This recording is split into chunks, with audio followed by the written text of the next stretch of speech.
ఈ చోటను నేను స్థిరమైన సమాధానం ఇచ్చెదను. ఇర్మీయా గ్రంథము 14:13. పరలోకమందున్న మా తండ్రి, నీ నామము పరిశుద్ధపరచబడును గాక. నీ రాజ్యము వచ్చును గాక. నీ చిత్తం పరలోకమందు నెరవేర్చున్నట్లు భూమి యందు నెరవేరును గాక. మా అనుదిన ఆహారం నేడు మాకు దయచేయము.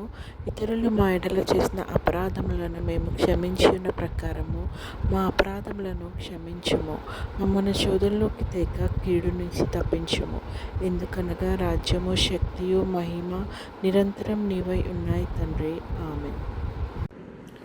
యెహోవా నిన్ను ఆశీర్వదించి నిన్ను కాపాడునుగాక. యెహోవా నీకు తన సన్నిధిని ప్రకాశింపచేసి నిన్ను కరుణించునుగాక.